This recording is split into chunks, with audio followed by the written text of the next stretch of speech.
June 13, 1584. Nuremberg's Hallpark Square is packed with people who've left their work behind to see justice done. Shopkeepers shut their doors. Mothers lift children onto their shoulders. The rich lean from rented windows while the poor push against the wooden barriers of the scaffold. 10,000 eyes fix on one man standing still beside a giant wooden wheel, his sword catching the afternoon sun. Frantz Schmidt pulls at his red gloves with the care of a doctor preparing for delicate work. The condemned, Hans Vogel, charged with highway robbery and murder, is already tied to the wheel's spokes. His arms and legs are stretched into gaps built to expose his joints for breaking. The crowd goes silent. Even the vendors stop calling out their goods. Schmidt lifts the iron bar. His movements are steady, never rushed, never unsure. He has done this 361 times before, and he will do it 33 more times after today. Each strike lands exactly where he aims, breaking bones in an order meant to keep the man awake as long as possible while still ensuring death. This is not savagery. This is skill. This is justice as Nuremberg sees it. The first blow cracks Vogel's right shin with a sound like a nut splitting open. The crowd breathes out together. Some turn away. Most lean closer. Schmidt keeps going in order. Left shin, right thigh, left thigh, climbing up the body with strikes that never miss, never need to be repeated, never show feeling. Between blows, Schmidt pauses, not from tiredness or doubt, but because the law demands breaks. The condemned must have time to pray, to confess more sins, to stand as a living warning of what crime earns. Vogel screams, then prays, then screams again. Schmidt waits like stone, the iron bar resting on his shoulder like a craftsman's tool between measures. This is Meister Frantz Schmidt, Nuremberg's executioner for 45 years. The man who ended 394 lives with his own hands and tortured hundreds more. He is both the most hated and the most needed man in the city. Children cross streets to avoid even his shadow. Adults refuse to say his name aloud. Yet when justice demands death, they call for him without delay. But here is what history kept hidden until not long ago. Schmidt didn't just kill. He wrote. For 45 years he kept a private diary that noted every execution, every torture, every whipping in exact detail. This journal, found centuries later, shows horrors darker than anything recorded publicly. It shows not just the deaths, but the man who dealt them, not just the justice, but the system behind it, not just the executioner, but the human trapped in his role. What kind of man can smash bones on the wheel in the morning and tend his garden in the afternoon? How does someone raised from birth to kill reach a level of skill that made him a legend? Why did a society that needed executioners also declare them legally less than human? Schmidt's diary answers with entries so plain they are more chilling than dramatic tales.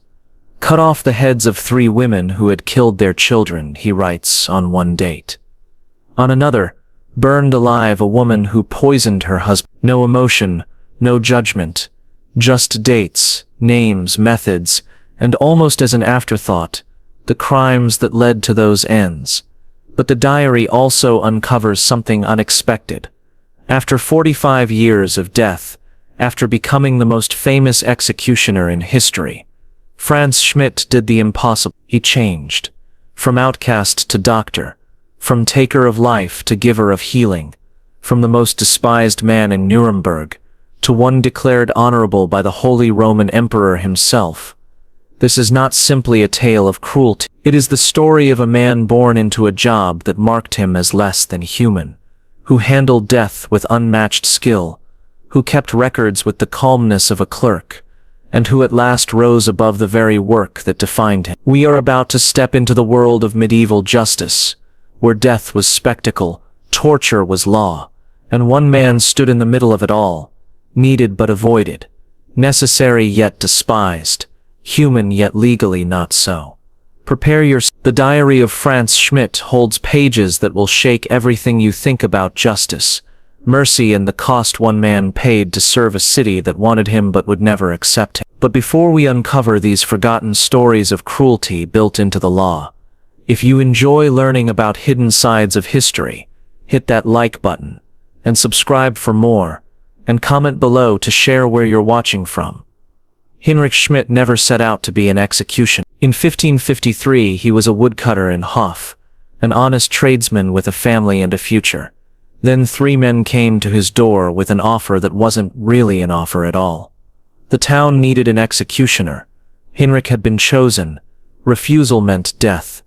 This was a common fate in medieval Germany. The last executioner had died, maybe killed by relatives of one he executed. The council needed a replacement, and they needed one fast. 3 criminals awaited execution, so they selected Heinrich essentially at random and informed him of his new profession at sword point. The moment Heinrich accepted, he ceased to be fully human in the eyes of the law.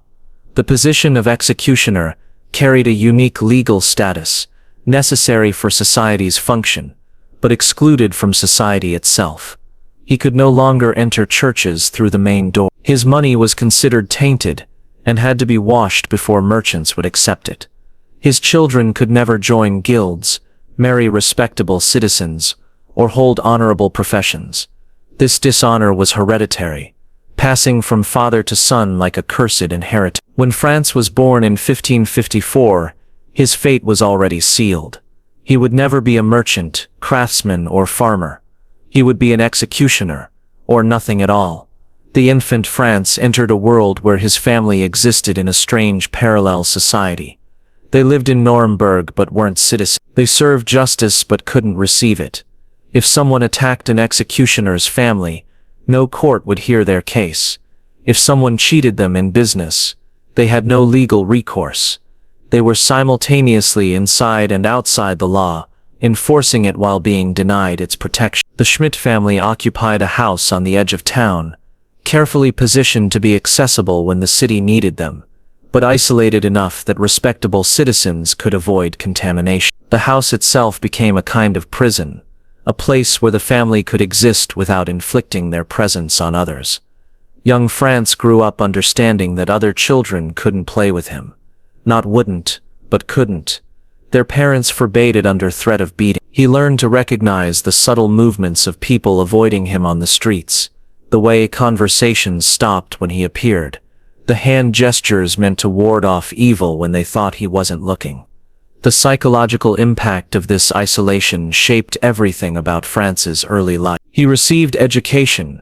His father could afford tutors, since executioners were well paid but no school would accept him.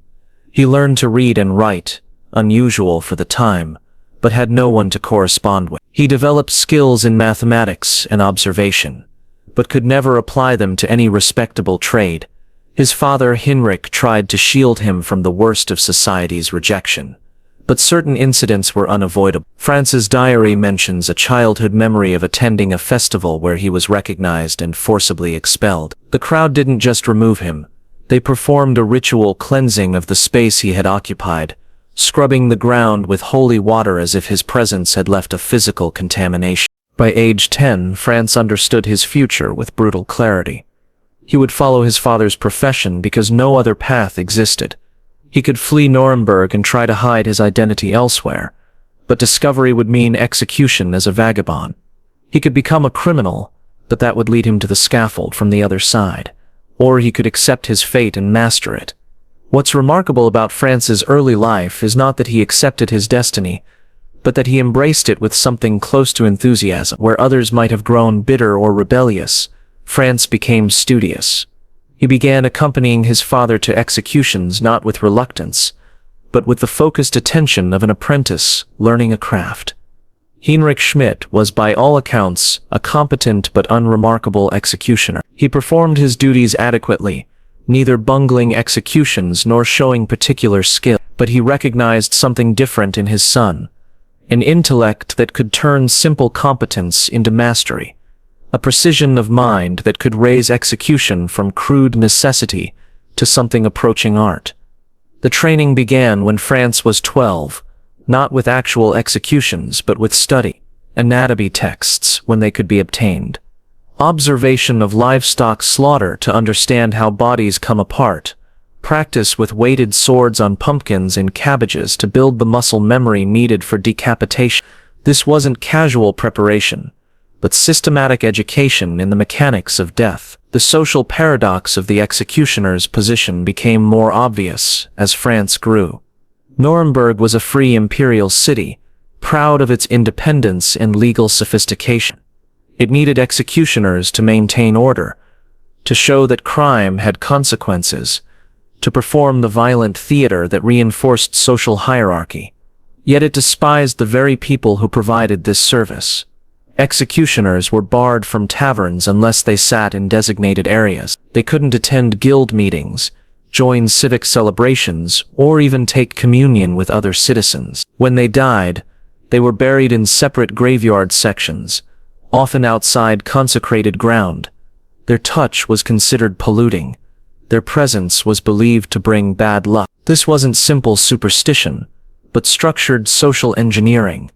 By making executioners untouchable, society created a class of people who could perform necessary violence without contaminating the social order. They were human tools, conscious instruments used when needed, ignored when not. But the system created contradictions. Executioners needed enough skill to perform their duties properly. A botched execution damaged the city's reputation. They needed enough education to understand legal procedures and record their work. They needed enough stability to serve reliably for decades. Yet society gave them no incentive for excellence except pride, and no reward except money that others considered cursed. Young Frantz noticed these contradictions with an intelligence that would later transform him from mere executioner to something unprecedented. He saw that mastery of his craft might not win him acceptance, but it could win him something else, indispensability. If he became not just an executioner but the best executioner, not just competent, but exceptional, he might rise above the usual categories. At 15, Frantz made a decision that would shape his life. He would not just accept his role, he would perfect it. He would study death like a scholar. He would develop precision that made other executioners look like butchers. He would record everything, creating a history that would outlast the prejudice against him. This choice wasn't born from cruelty or bloodlust, but from ambition. Unable to gain honor by normal means, Frantz would gain it through excellence in the only work allowed to him. He would become so skilled at death that even those who despised him would have to respect him. Instead of fleeing his fate, Schmidt embraced it, refining death with such dedication that he would become legendary, feared, and ultimately something no executioner had ever been before: honorable. May 1st, 1573. Bamberg's Market Square. Franz Schmidt, 19 years old, stood beside his father, holding a sword that felt heavier than its true weight. The crowd was smaller than Nuremberg's, perhaps 300 people, but their eyes carried the same mix of excitement and disgust seen at every execution. The condemned man, Leonhard Russ of Siren, knelt on the wooden platform, convicted of theft and murder. Heinrich Schmidt stood behind his son, close enough to step in if needed, but far enough to show who held the sword. This was Frantz's examination, his passage from apprentice to journeyman in the trade of death. Years of preparation had led to this moment. Anatomy lessons, practice strikes, observing dozens of executions. Now theory became practice. The sword was a kind of family heirloom, 3.5 feet of German steel, its grip wrapped in red leather. Heinrich had taught Frantz its balance, the way it wanted to cut through the air, the precise angle that separated vertebrae cleanly. They had practiced on animal carcasses, studying how different angles worked, how the blade's weight could aid gravity instead of fighting it. But animals didn't kneel. They didn't pray. They didn't flinch at the last moment or stiffen with fear. Frantz had studied these human variables by watching his father, how seasoned executioners read a prisoner's body, timed strikes between breaths, adjusted for sudden movements. The ritual of preparation mattered as much as the strike itself. Frantz approached Russ and spoke the traditional words, asking forgiveness. a paradox where the executioner begged pardon from the man he was about to kill. Russ, following custom, granted it. This exchange turned execution into sacrament, transforming personal violence into official justice. Frantz positioned himself, placing his feet exactly as his father taught. He raised the sword not too high, which would give away his strike, nor too low, which would lack force. He had learned to read the crowd's energy, to find that instant when their anticipation peaked, when even breathing seemed to stop. In that silence between heartbeats he struck. The head came free cleanly, rolling forward as the body dropped. The crowd exhaled. Some applauded, others crossed themselves. Heinrich Schmidt gave a single nod, a gesture worth more to Frantz than any noble's praise. The stroke had been perfect. Death was instant. Justice was delivered without cruelty or clumsiness. But this first execution was only the start of a lifelong education. Each one taught Frantz something new, refining his technique, deepening his understanding of the fine line between anatomy and mortality. The sword was the executioner's finest tool, reserved for noblemen and citizens of standing. It demanded the most skill but offered the most dignity. Frantz learned to notice subtle differences in neck structure, how age changed muscle, how fear or calm altered tension. He developed a ritual before striking, a calm voice and method that encouraged the condemned to hold still. His father also taught him the economics of the trade. They were paid per execution, with fees varying by method and by the rank of the condemned. A simple hanging might bring 2 gulden, a beheading, 4, breaking on the wheel could bring 10 or more, depending on its difficulty. But payment came with risk. A bungled execution meant less pay or even fines. Multiple attempts at beheading, 1830, brought shame to the city, and could result in the executioner's dismissal. Or worse, beyond the sword, Frantz mastered the rope. Hanging seemed simple, but contained numerous variables. The knot's position determined whether death came from neck breaking or strangulation. The drop's length affected whether the condemned died quickly or slowly. The rope's thickness and material influenced how cleanly it worked. Frantz studied each element with scientific precision. He learned to estimate weight and build, to adjust the rope accordingly. Too long a drop for a heavy person might result in decapitation, traumatizing spectators. Too short for a light person meant slow strangulation, which appeared cruel and reflected poorly on justice. The ideal was a specific ratio of weight to drop that produced instant neck fracture. The wheel represented execution's most complex form. It wasn't simply breaking bones, but doing so in a prescribed sequence that maintained consciousness while ensuring death. Frantz learned which bones to break first, how to angle strikes to shatter without causing instant shock, how to read the condemned's endurance to extend or abbreviate the process, as law required. His education extended beyond mere technique to understanding the theater of justice. Public execution wasn't just punishment, but communication. Each element sent messages about crime, authority, and social order. The condemned's final words, carefully scripted or censored, became moral lessons. The executioner's precision demonstrated the state's power. The crowd's reaction reinforced communal values. Frantz learned to read crowds, to understand when they wanted swift justice versus extended spectacle. He developed an instinct for managing execution's rhythm, knowing when to pause for prayer, when to proceed, despite protests, when to show mercy within law's constraints. This wasn't cruelty, but choreography, turning necessary death into meaningful ritual. The physical training was matched by intellectual study. Frantz read legal texts to understand the crimes that brought people to his scaffold. He studied theology to comprehend the spiritual dimensions of his work. He learned Latin to read medical texts that explained anatomy. This education, unusual for someone of his social position, set him apart from other executioners who learned only through repetition. His diary from this period shows systematic self-improvement. He recorded not just who he executed, but how, noting what worked and what didn't. Hans Müller, thief, beheaded. Slight turn of head at last moment required adjustment of angle. Remember to place hand on crown to prevent movement. These weren't confessions, but technical notes, the observations of a craftsman perfecting his trade. The psychological aspects of training were perhaps most challenging. Frantz had to learn to see the condemned not as individuals but as tasks to complete, yet he also needed enough empathy to manage their final moments compassionately. Too much emotional distance made him seem monstrous.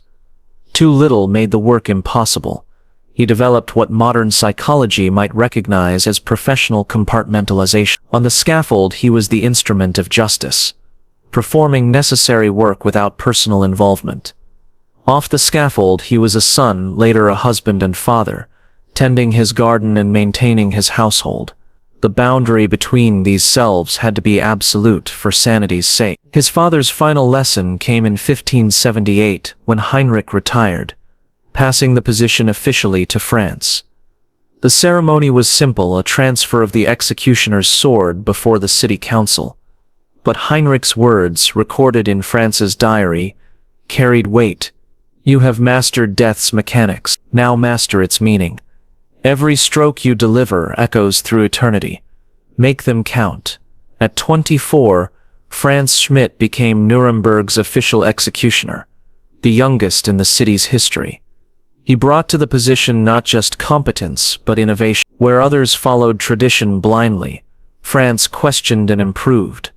Where others performed adequately, Frantz pursued perfection. He was about to transform execution from crude necessity into something approaching science, documenting every death with precision that would create history's most complete record of medieval justice. The sword that made Frantz Schmidt legendary weighed 6 pounds and measured 42 inches from pommel to point. Unlike military swords designed for combat's chaos, this was an instrument of precision balanced specifically for one purpose: separating heads from bodies with a single stroke. In 45 years of service, Schmidt would use this sword 34 times. He never required a second stroke. This perfect record wasn't luck, but the result of obsessive preparation. Before each execution, Frantz examined his sword with the attention a surgeon gives to scalpels. He checked the edge with his thumb, feeling for any imperfection that might catch on bone or sinew. He tested the balance, making minute adjustments to the grip's wrapping. He cleaned the blade with specific oils that prevented rust while maintaining flexibility. The diary entries reveal his technical precision. On August 12, 1581, he executed Kunigunde Resler for infanticide. His notes read, "Woman of slight build, thin neck, visible vertebrae, adjusted stance 2 inches forward to compensate for reduced resistance. Clean separation at third cervical vertebrae." This clinical language might seem callous, but it represents something deeper: the transformation of violence into technique, of necessary evil into professional excellence. Beheading was considered the most honorable death, reserved for citizens and nobility. The condemned died standing or kneeling, facing death directly, maintaining dignity even in extremity. The sword's swift stroke meant instantaneous death, avoiding the prolonged agony of hanging or breaking. This mercy, however, demanded exceptional skill from the executioner. The pressure on Frantz was immense. A bungled beheading brought shame to everyone involved: the city, whose justice appeared incompetent; the condemned, whose death became undignified torture; and the executioner, whose reputation could be destroyed by a single failed stroke. Other executioners sometimes required 2, 3, even 4 attempts to complete a beheading. Each failure increased the crowd's hostility and the condemned's agony. Frantz developed innovations that ensured his success. He created a specific platform height that positioned the condemned optimally relative to his own stance. He introduced a small wooden block that supported the chin, preventing last-moment movement. He trained assistants to hold the condemned's shoulders with precise pressure, enough to prevent flinching, but not enough to seem forceful. His most significant innovation was psychological. Frantz learned the condemned's mental state affected their physical response. Terror caused muscle tension that could deflect the blade.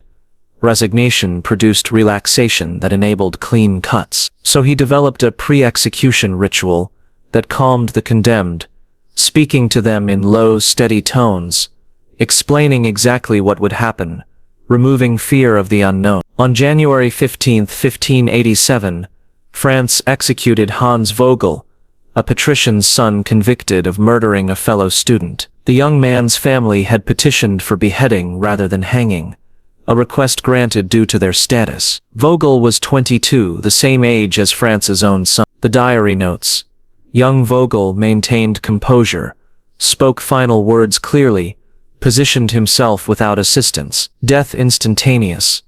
What the diary doesn't capture is the scene described by witnesses. Vogel had been terrified, shaking so badly he couldn't climb the scaffold stairs. Frantz descended, spoke to him privately for several minutes, then helped him up. Whatever Frantz said transformed the young man's terror into resolution. Vogel walked to the block steadily, spoke his final words condemning his own crimes, and died with the dignity his family had paid to preserve. This ability to manage the condemned's final moments became part of Frantz's reputation. He could calm the hysterical, strengthen the weak, even silence the defiant when necessary. This wasn't kindness exactly, but professional competence that recognized execution's theatrical nature. A condemned person who died badly reflected poorly on everyone. One who died well reinforced justice's legitimacy. The sword executions followed precise protocols. The condemned would be led to the scaffold, usually constructed in the city's main square for maximum visibility. They wore white shirts, symbolizing the innocence they would regain through death. They were allowed final words, though these were often scripted or censored. They would kneel or stand, depending on their status. The executioner would ask for forgiveness. The stroke would follow. But within these protocols, Frantz introduced refinements. He studied anatomy texts to understand exactly where vertebrae were weakest. He practiced on cadavers provided by the city, learning how different neck positions affected the blade's path. He developed specific stances for different body types, adjusting his technique for tall or short, heavy or thin, young or old condemned. His diary records 361 sword executions. Each entry notes technical details that reveal constant refinement. Adjusted grip half-inch higher for better leverage. Slight wind from east required compensation in blade angle. Condemns prayer beads caught on collar removed before stroke. These aren't just observations, but evidence of continuous improvement, of mastery pursued beyond mere competence. The most challenging executions involved multiple condemned. On June 30th, 1591, Frantz beheaded 3 women convicted of witchcraft. The diary notes: Elizabeth Mecklin first, as youngest and most fearful. Anna Pilarin second, maintained calm after witnessing first. Margarita Doblerin last, eldest and most resigned.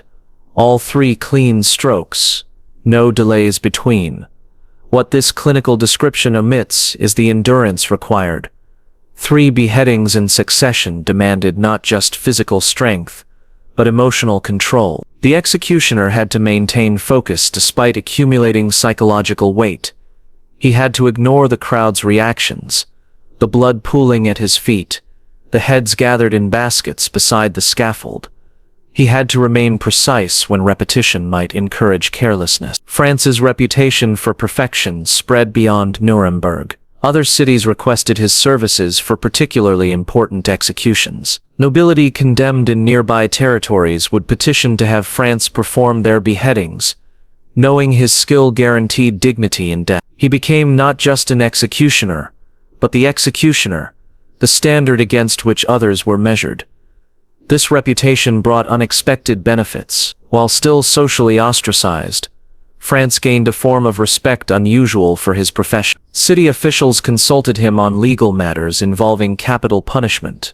Foreign dignitaries visiting Nuremberg sometimes requested to meet him, curious about the man whose skill had become legendary. He remained untouchable, but became paradoxically notable. But not all deaths were clean. Some crimes demanded spectacle, suffering made visible as warning to others. For these, the sword was set aside in favor of instruments designed not for mercy, but for mess. The breaking wheel stood 8 feet across, reinforced with iron bands that could support the weight of a grown man being systematically destroyed. Unlike the swift mercy of the sword, the wheel promised hours of agony, a death stretched across time to match the severity of certain crimes. Frantz Schmidt operated this instrument 107 times, each instance requiring different skills than beheading. Not precision but pacing, not mercy, but measured cruelty.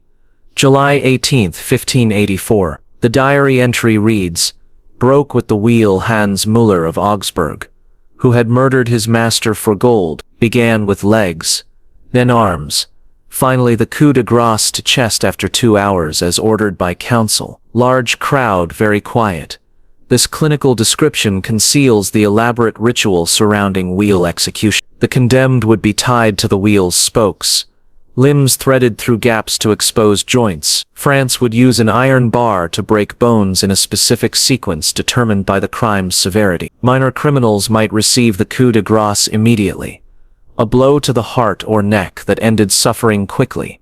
Heinous criminals would be broken from bottom up, starting with shins and working upward, extending agony across hours. The wheel served multiple purposes beyond punishment. It was theater, communicating the consequences of serious crime. It was religious ritual, allowing the condemned time to pray and repent between blows. It was social ordering, demonstrating the state's absolute power over bodies that had violated its law. Frantz understood these dimensions and performed accordingly. His innovation with the wheel involved precise calculation of force. Too strong a blow might cause instant death through shock, defeating the punishment's purpose. Too weak required multiple strikes, appearing incompetent. Frantz developed an understanding of exactly how much force would break bones without causing immediate systemic failure. He could maintain consciousness in the condemned for precisely as long as the law required. The diary reveals his systematic approach. For a young, strong criminal, additional force required for femur, reduced for ribs to prevent puncturing organs. For an elderly condemned, gentler strikes were sufficient, body fragile, consciousness brief. He treated each execution as a unique problem requiring specific solutions. But the wheel was just one spectacular method. Fire executions reserved for witchcraft, heresy, and poison demanded different expertise. Burning alive was the period's ultimate punishment, combining physical agony with spiritual symbolism. Fire purified, transforming corrupt flesh into smoke that rose toward heaven. It also provided maximum deterrence, the condemned's screams carrying across entire cities.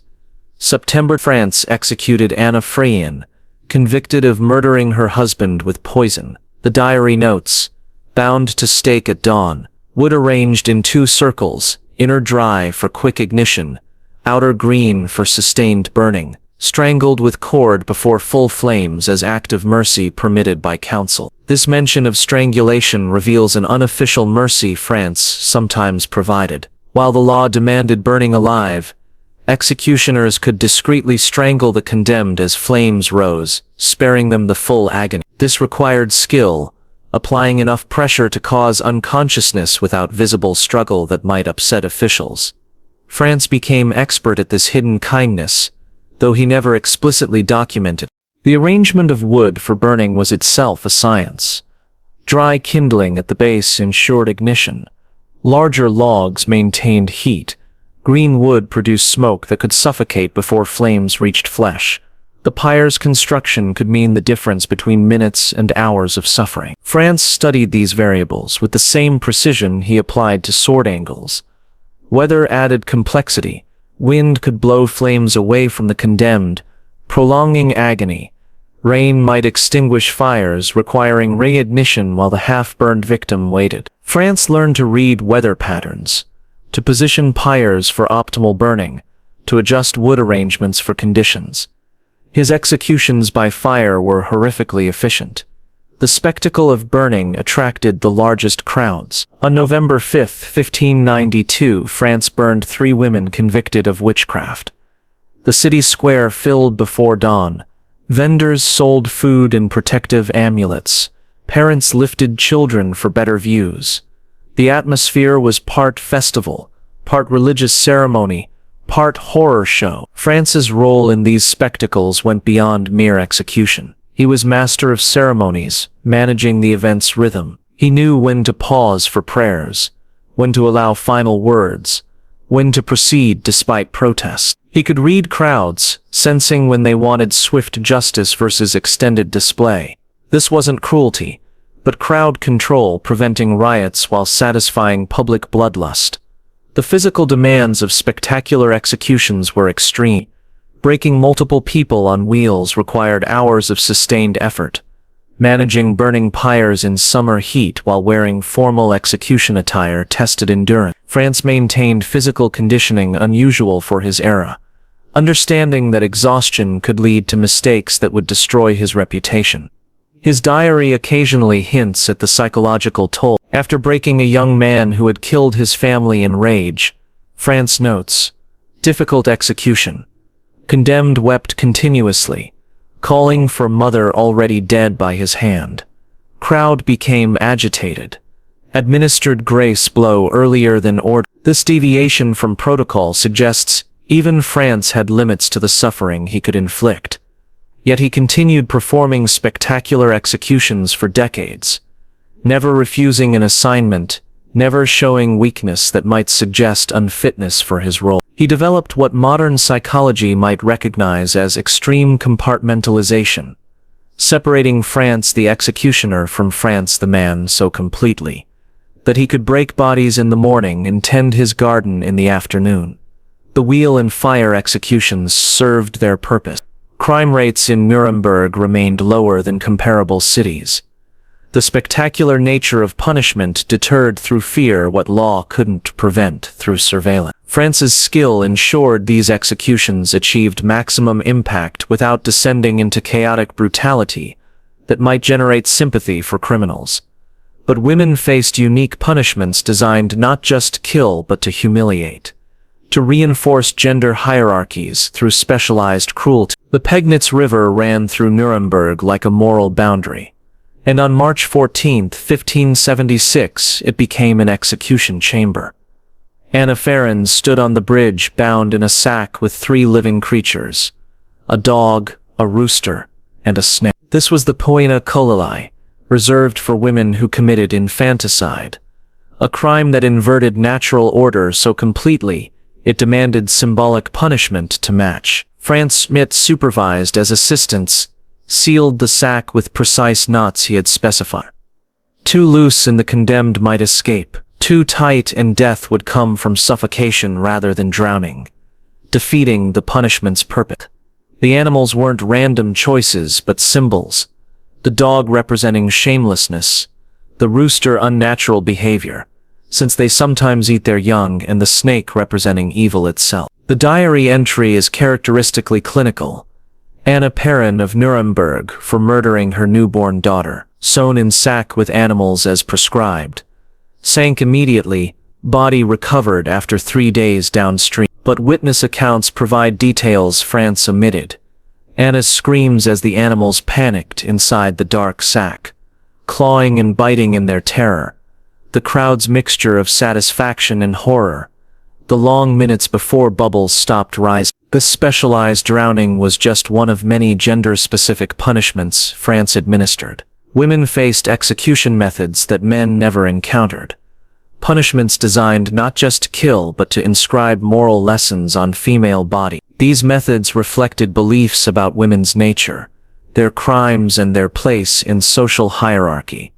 Infanticide was the most common capital crime among women Frantz executed. Of the 42 women he beheaded, 20 were convicted of killing their children. The circumstances were usually similar. Unmarried servants who became pregnant, faced with ruin, killed newborns in desperation. Yet the law showed no mercy for desperation. These women faced the wheel, drowning, or beheading, depending on circumstance. The diary reveals Frantz's apparent discomfort with these executions. His entries about infanticide cases include unusual details about the women's circumstances. Barbara Copeland, 20 years, servant girl, child born of rape by master's son. Margaret Brunan, widow, 6 children already, husband dead of plague. These contextual notes appear nowhere else in his records, suggesting recognition that these women were driven to extremity rather than evil. Adultery brought specialized humiliation before execution. Women would be paraded through streets wearing signs describing their crimes in explicit detail. Their hair would be shorn publicly, transformed from feminine beauty to shameful nakedness. They might be whipped at crossroads, their backs laid open while crowds jeered. Only after this gauntlet of shame would they face the scaffold. Frantz performed these preliminary punishments with the same precision he brought to executions. His whipping was methodical, delivering exactly the prescribed number of strokes to specific body parts. He sheared hair evenly, avoiding the ragged cutting that would suggest emotional involvement. He managed crowds during these spectacles, preventing them from throwing objects or rushing the condemned. But his diary suggests awareness of gender disparities in punishment. Men convicted of adultery typically faced fines or brief imprisonment. Women faced death. Men who killed in rage might receive beheading. Women who killed in desperation received the wheel. These inequalities weren't Frantz's to question, but his documentation preserved evidence of systematic bias. Witchcraft accusations brought the most elaborate female punishments. Between 1575 and 1600, Frantz executed 38 women for witchcraft. The standard method was burning, but preparations included torture to extract confessions, public humiliation to destroy reputation, and property confiscation to impoverish families.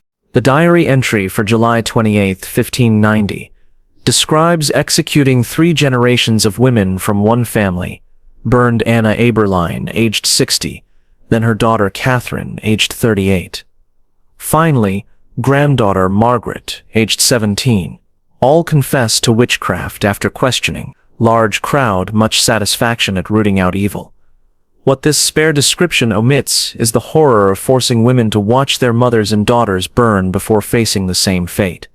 The questioning mentioned was torture involving thumbscrews, leg vices, and controlled drowning. The confessions were often fantastical tales of flying to Sabbaths and consorting with demons, extracted through pain and leading questions. Frantz's role in witch executions extended beyond the final burning. He administered torture during interrogations, his anatomical knowledge making him expert at causing pain without death. He knew precisely how long someone could endure the strappado, how much pressure thumbscrews could apply before bones shattered, how many times someone could be revived from drowning. Yet his diary occasionally reveals skepticism about witchcraft accusations. After executing a woman who maintained innocence despite torture, he notes, Elizabeth Puffin died protesting innocence. No devil's mark found, despite thorough examination. Crowd seemed uncertain. These observations, dangerous to record, suggest Frantz recognized that some women died for imaginary crimes. Gender influenced execution methods in subtle ways. Women were often executed at dawn rather than noon, supposedly to spare them the larger crowds that gathered later. They were allowed to wear veils to the scaffold, preserving modesty even in death. They received last rites from nuns rather than priests when possible. These small mercies within brutal justice reflected complex attitudes about female nature. The pregnant condemned presented particular challenges. Law forbade executing pregnant women, but determining pregnancy wasn't simple. Frantz supervised examinations by midwives, documented their findings, and tracked pregnancies until birth. After delivery, mothers were usually allowed 6 weeks to nurse before execution, though infants then became orphans, bearing their mother's shame. Frantz executed women by sword, wheel, fire, and drowning, but never by hanging. This method, common for male thieves, was considered too undignified for women, whose bodies swinging in wind might expose them immodestly. Even in death, gender proprieties were maintained through careful selection of execution methods. His diary's final statistics show that women comprised roughly 15% of his executions, but faced proportionally more spectacular punishments. They were more likely to be burned, drowned in sacks, or broken on wheels. Their crimes, often born of desperation or accusation rather than violence, received harsher sentences than comparable male offenses. These gendered punishments served specific social functions, reinforcing women's subordinate position through spectacular demonstrations of consequence for transgression.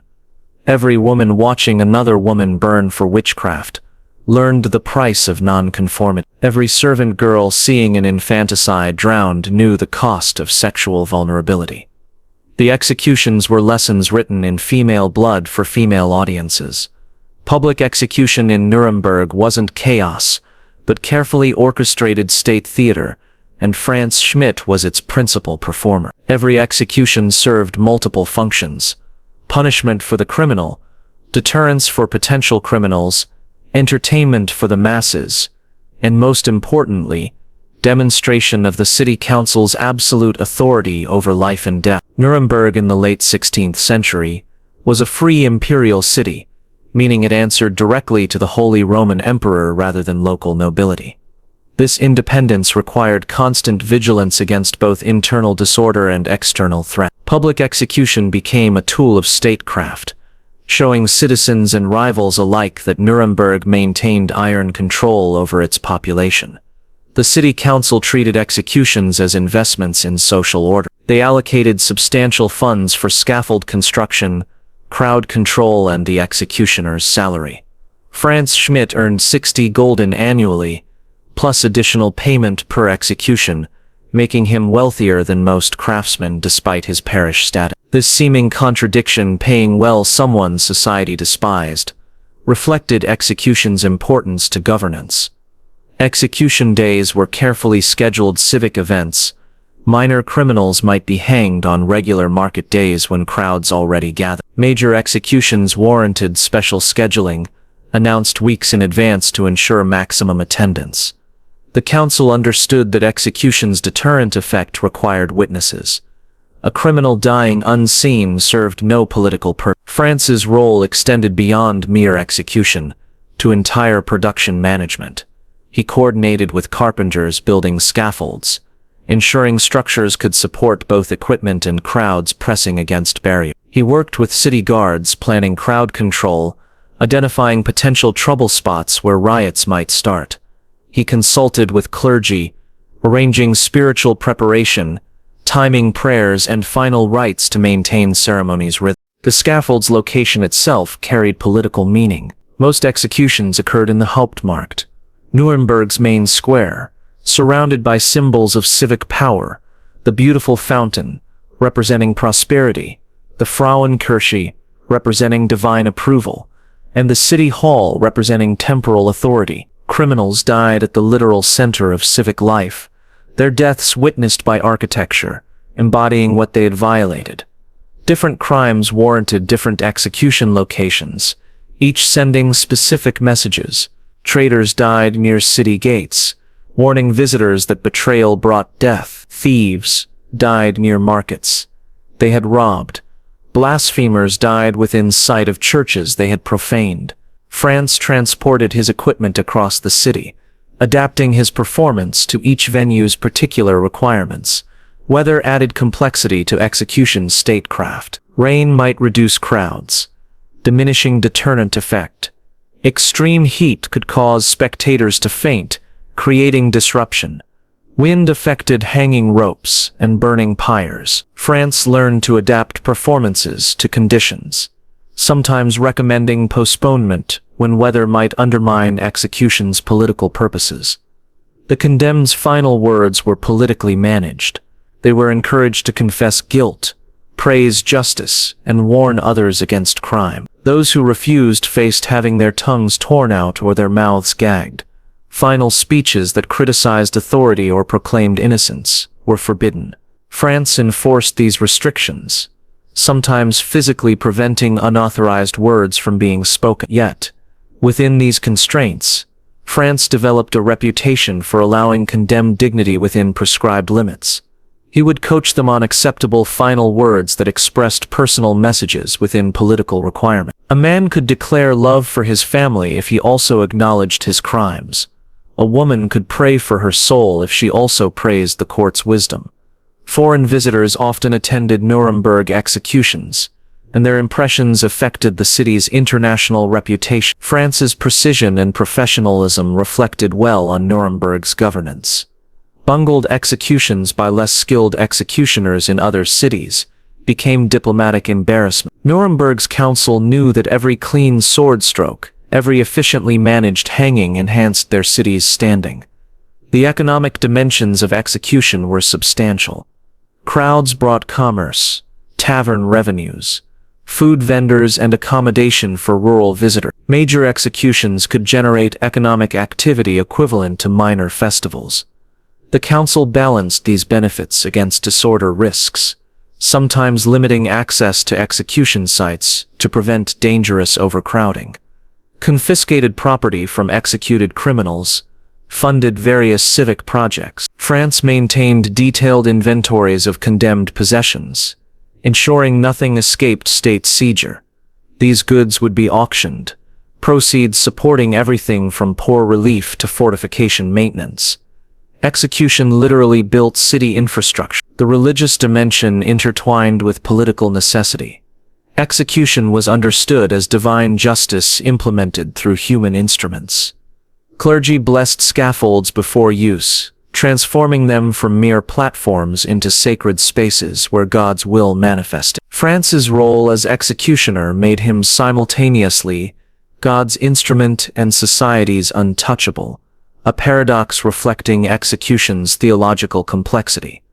Different religious confessions in Nuremberg, Catholic and Protestant, competed to provide condemned final rites. These competitions reflected broader theological disputes, with each side claiming their administration's better prepared souls for judgment. France navigated these disputes neutrally, allowing the condemned to choose their spiritual advisors while preventing sectarian disruption of execution. Class distinctions were reinforced through execution methods. Nobles received sword beheading on elevated scaffolds with better sightlines for elite spectators. Common criminals hanged on lower platforms surrounded by standing crowds. These height differences literally placed noble death above common death, maintaining social hierarchy even in execution. France became expert at reading political currents affecting his work. During periods of social tension, executions required additional security. When particular crimes generated public outrage, he adjusted performances to satisfy bloodlust without losing control. He understood that execution wasn't just about killing criminals but managing public emotion. The paradox of France's position central to justice but excluded from society embodied larger contradictions in governance. The state needed violence to maintain order but couldn't acknowledge violence as foundation. By making executioners untouchable, society pretended that necessary violence was exceptional rather than routine. Yet France's competence made him increasingly indispensable to Nuremberg's governance. Council members who wouldn't speak to him socially relied on him absolutely professional. Foreign dignitaries who would never shake his hand requested his services for their own executions. He became living proof that expertise could transcend social categories, even if it couldn't eliminate them. His diary served governmental functions beyond personal record-keeping. It provided legal documentation of sentences carried out, evidence for imperial reviews, and data for criminal justice policy. The council recognized its value, eventually commissioning an official copy for city archives. The parish's private journal became public record. Through 45 years of service, Frantz Schmidt executed every death sentence. Nuremberg imposed without question or hesitation. He never refused an assignment, never showed favoritism, never allowed personal feelings to affect professional duties. This reliability made him more than just an executioner. He became an institution as fundamental to Nuremberg's governance as its walls or laws. The book measures 8 in by 6 in, bound in brown leather now cracked with age. Its pages, handwritten in fading ink, contain the most complete record of capital punishment in Renaissance Europe. Between 1573 and 1618, Frantz Schmidt documented every person he executed, tortured, or flogged in Nuremberg. 3094 executions, 3045 floggings, and hundreds of minor punishments, each entry written in the same steady hand with the same detached precision. The diary begins simply, "On Walpurgis Day, the 1st of May at Bamberg, I executed with the sword Leonhard Russ of Siren, a thief who had stolen from churches." No explanation of why he began writing. No statement of purpose, just date, name, crime, method, location. The template that would continue for 45 years. But patterns emerge across entries that reveal more than their individual parts. Schmidt recorded not just who died, but how society decided who should die. His diary becomes an inadvertent chronicle of justice, prejudice, and power in Renaissance Germany. The crimes that brought people to Schmidt's scaffold map the period's anxieties. Theft appears most frequently, but theft's definition expanded beyond simple taking. Hans Pruner stole 2 loaves of bread, hanged. Margaret of Vagland stole silver candlesticks from a church, burned. The disparity in punishments reflected not crime's severity, but what was stolen, from whom, and by whom. Murder cases reveal social hierarchies through execution methods. Nobleman Georg von Parsberg, who killed a fellow noble in a duel, was beheaded honorably with a sword. Peasant Hans Fruschel, who killed a merchant in robbery, was broken on the wheel over 2 days. The same crime taking human life warranted vastly different punishments based on perpetrator and victim status. Schmidt's clinical tone occasionally cracks, revealing glimpses of the man behind the executioner's mask. After executing a 14-year-old boy for theft, he notes, "Young Hans Sager, no taller than my own son, trembled so he could barely stand, carried to scaffold." After breaking a man who maintained innocence despite torture, he wrote, "Proclaimed innocence to the end.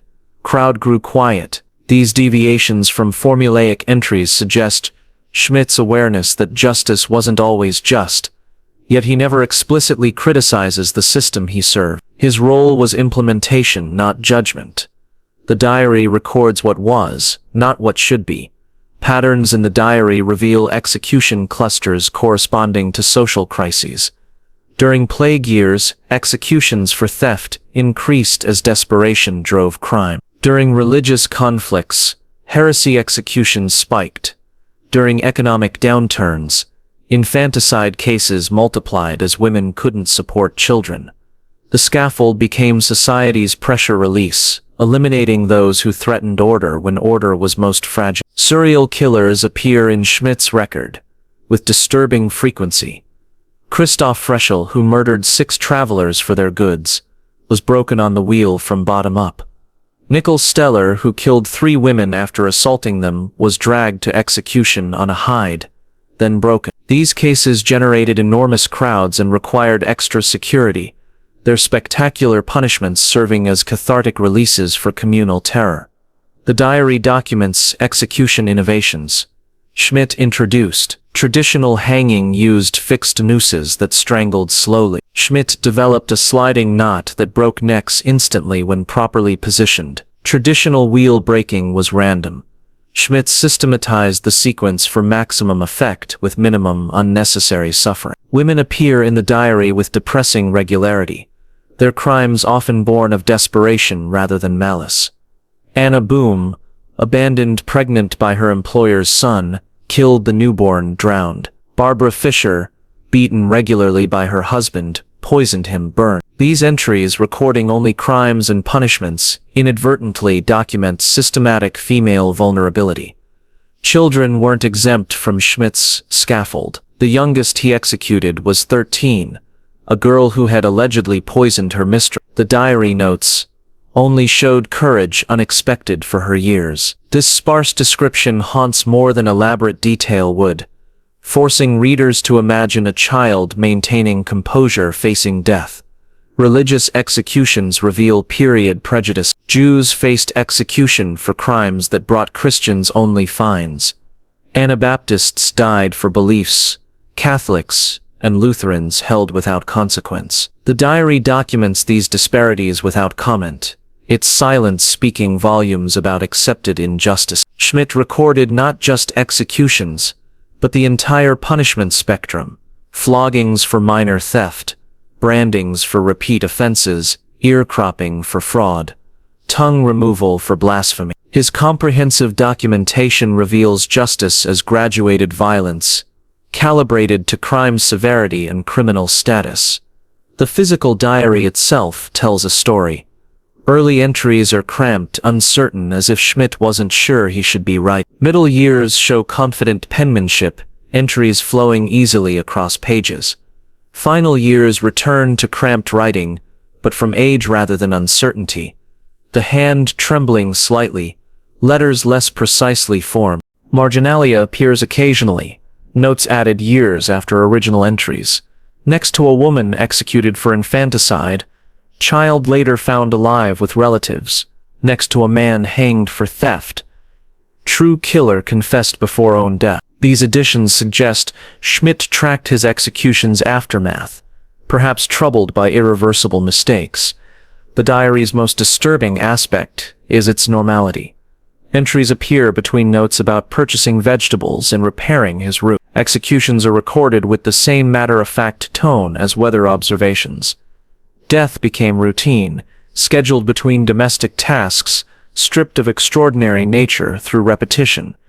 Yet, reading sequentially reveals psychological progression. Early entries show engagement with condemned individuals, wept throughout, sang hymns beautifully, forgave all enemies.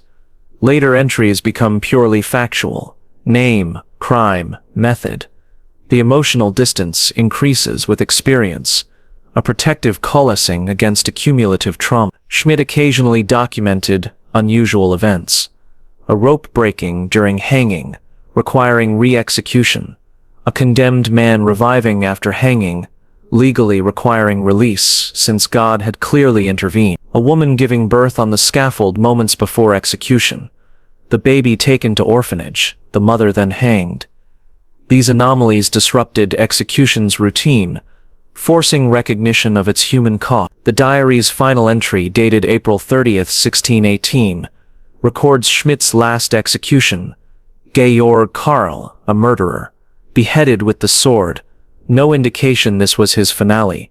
No summation of 45 years' service. Just another name added to hundreds. Another death in thousands. Another day in a life defined by dealing death. What kind of man writes his life in names of the condemned? What psychology enables someone to record deaths like grocery lists? The diary provides no answers, only evidence of a man who transformed state-sanctioned killing into bureaucratic routine, who documented horror with accountant's precision, who wrote history in blood with steady hand. On May 1st, 1618, exactly 45 years after his first execution, Frantz Schmidt set down his sword for the final time.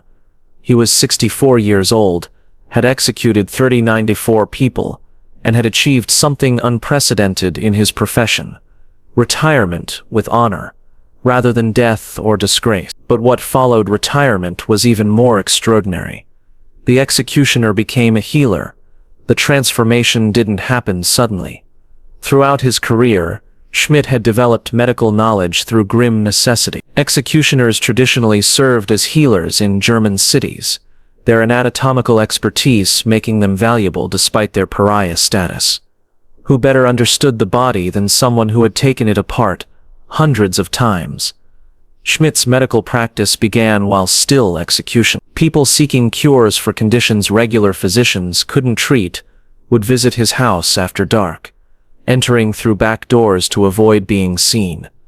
He set bones broken in accidents, having learned through breaking them deliberately where fractures occurred and how they healed. He treated wounds, understanding from inflicting them how flesh separated and reunited. His diary's margins contain medical notes between execution entries, recipes for salves that prevented infection, techniques for stopping bleeding, learned from managing execution wounds, observations about which herbs reduced inflammation discovered through treating torture injury. This parallel education in healing alongside dealing death created unique expertise.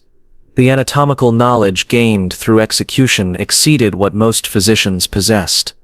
Medical schools rarely had cadavers for study, Students learned from books and occasional dissection. Schmidt had observed hundreds of bodies in various states of destruction. He knew exactly how organs connected, where blood vessels ran, how bones articulated. His understanding came not from theory but from practice. After retirement, Schmidt formally transitioned to medical practice. The same hands that had wielded swords began wielding scalpels. The same precision that ensured clean beheadings now set broken bones. The same calm that managed execution crowds now reassured patients. The executioner's skills translated surprisingly well to healing. His reputation as healer spread quickly.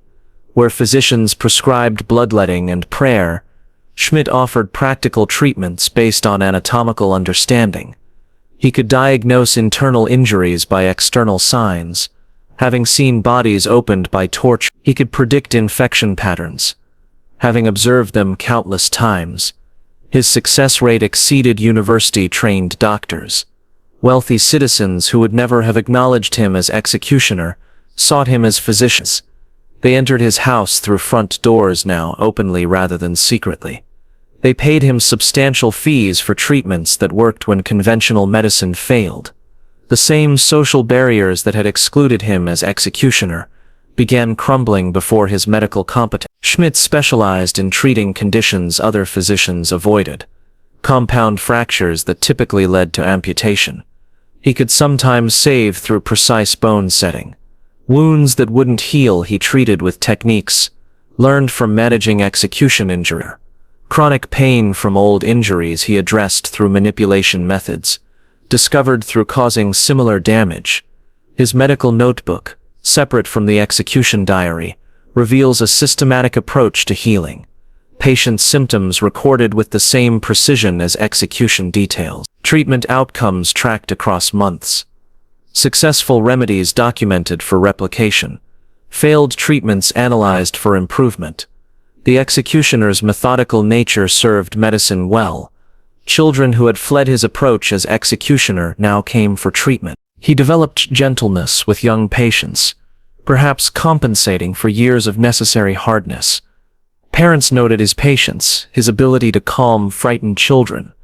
Skills developed managing condemned prisoners' final moments. The man who had executed teenagers now healed them. Schmidt's transformation challenged fundamental social assumptions. Executioners were considered inherently polluted, their touch contaminating. Yet his healing touch succeeded where others failed. The contradiction forced recognition that social categories might be arbitrary, that untouchable status reflected prejudice rather than reality. The medical establishment initially resisted accepting Schmidt. University-trained physicians complained about an executioner practicing medicine. They petitioned authorities to stop him, claiming he endangered public health. Yet his patients defended him, testifying to cures that established doctors couldn't provide.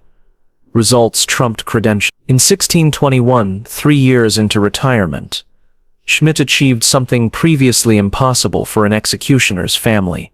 His son married into a respectable merchant family. The bride's family accepted the union despite Schmidt's past, recognizing that his medical reputation had transformed family standing. The executioner's curse, hereditary dishonor, was breaking.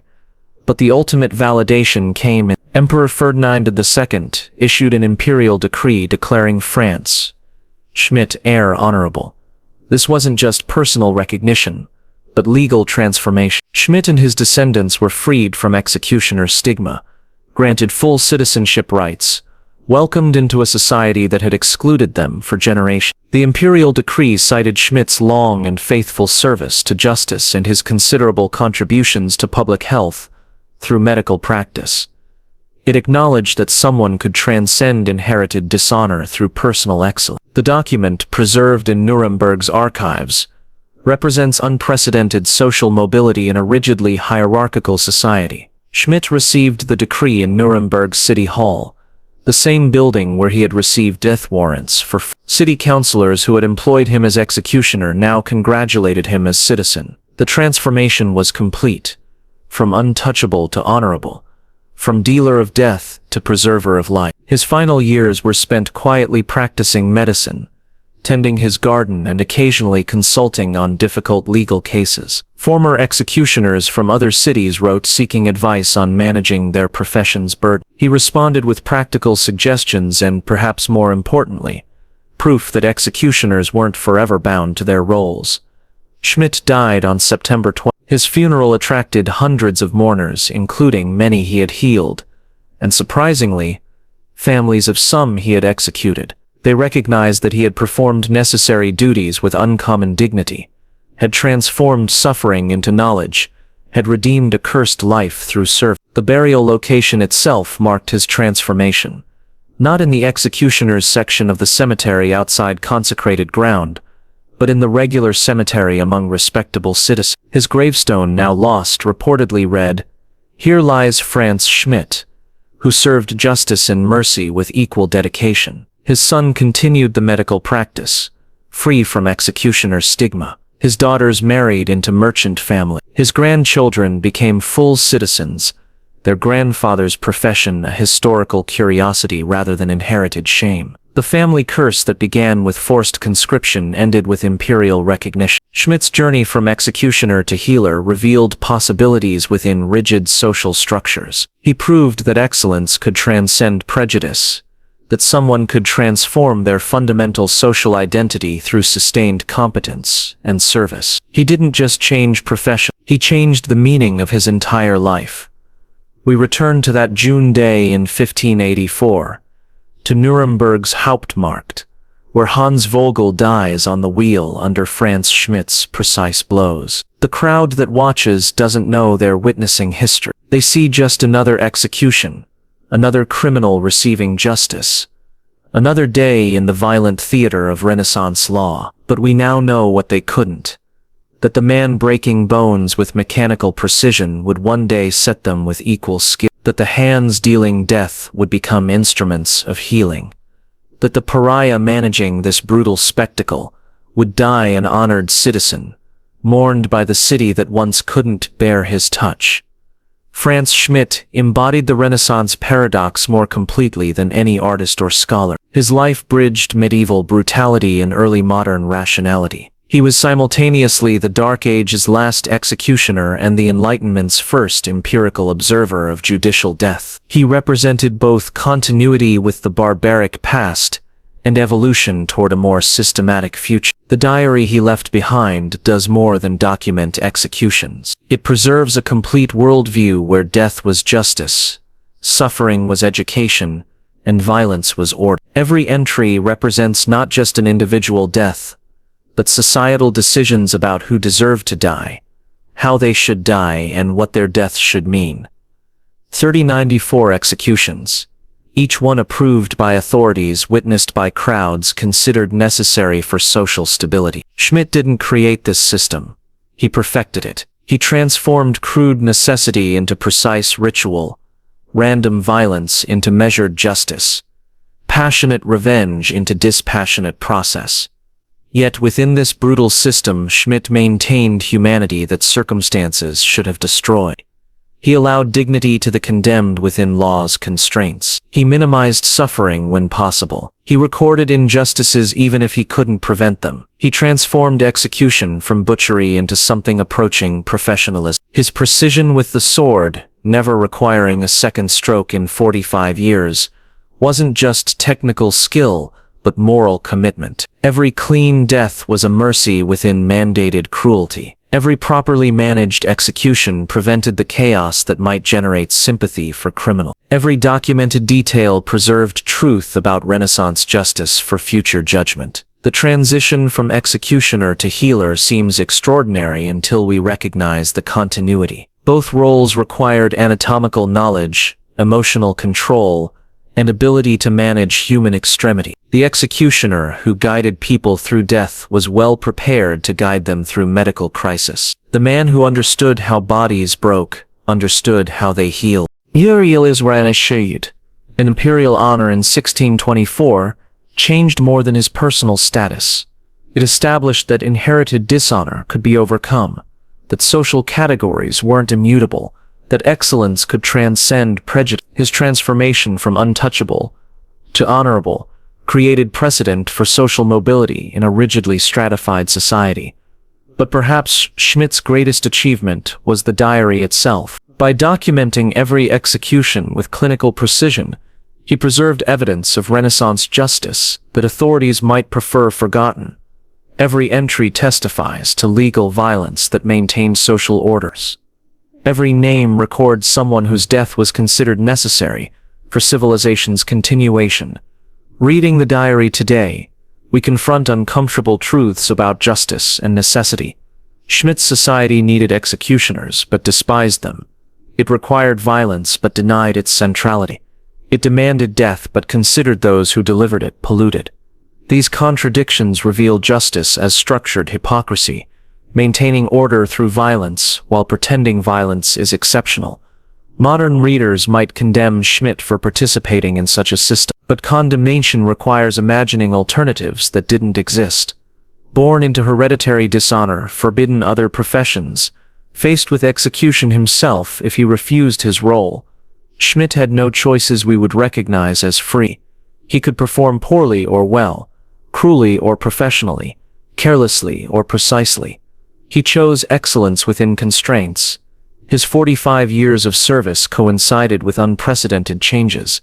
The Renaissance was yielding to the early modern period. Religious wars were reshaping Europe.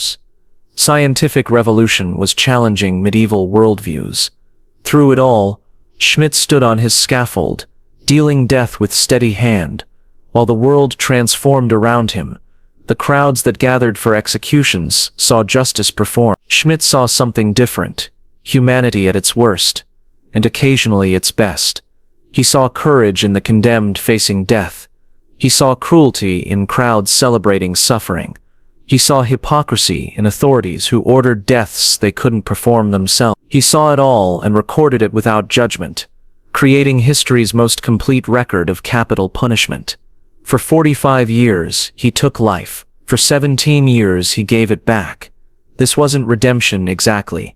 Healing couldn't resurrect the executed, but it was transform, proof that humans can change fundamentally, that identity isn't fixed, that even someone defined by dealing death can become defined by preserving life. Schmidt died having executed 394 people and healed hundreds more. The arithmetic doesn't balance. Healing doesn't cancel killing, but the trajectory matters. From death to life, from destruction to restoration, from curse to honor. His life's arc bent toward mercy, even if it began in necessary cruelty. His shadow still lingers over discussions of capital punishment, necessary violence, and social order. Every society must decide who deserves to die, who should kill them, and what killing means for both society and executioner. Schmidt's diary provides no answers, only evidence of one society's solutions, and their human cost.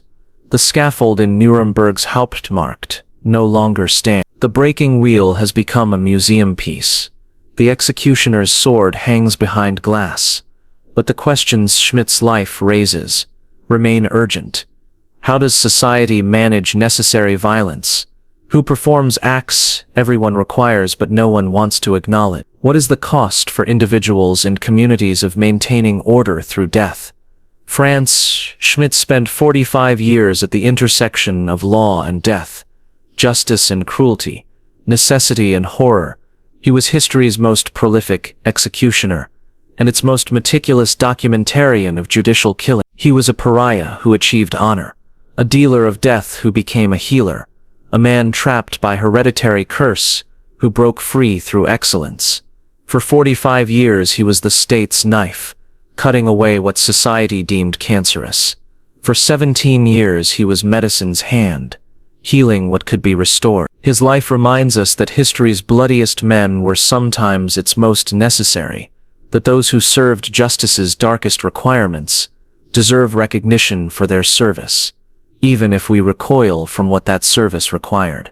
The diary closes with a simple entry about a final beheading. No summary, no reflection, no acknowledgement that 45 years of dealing death had ended. Just another name, another crime, another death recorded with steady hand. But in that steadiness, in that clinical precision maintained across decades of horror, lies perhaps the most human response to inhuman requirements. The determination to perform necessary evil with unnecessary excellence. Frantz Schmidt's shadow still lingers, reminding us that someone must perform society's darkest requirements, that excellence can exist even in horror, that transformation is possible even for those who seem forever bound to their roles. He was history's bloodiest executioner. He was also, in his way, one of its most honorable men. The paradox of his life, dealer of death, become preserver of life, executioner becomes citizen, pariah become honorable, remains his most unsettling and inspiring legacy. If this glimpse into history's hidden darkness has left you wanting to uncover more buried truths, I've prepared another journey into the shadows of the past that you won't want to miss. Click on the video appearing on your screen now to discover another shocking chapter that history tried to erase. And if you found this exploration as compelling as I did, hit that subscribe button so we can continue peeling back the layers of history together. These forgotten voices deserve to be heard, and there are so many more stories waiting to be told.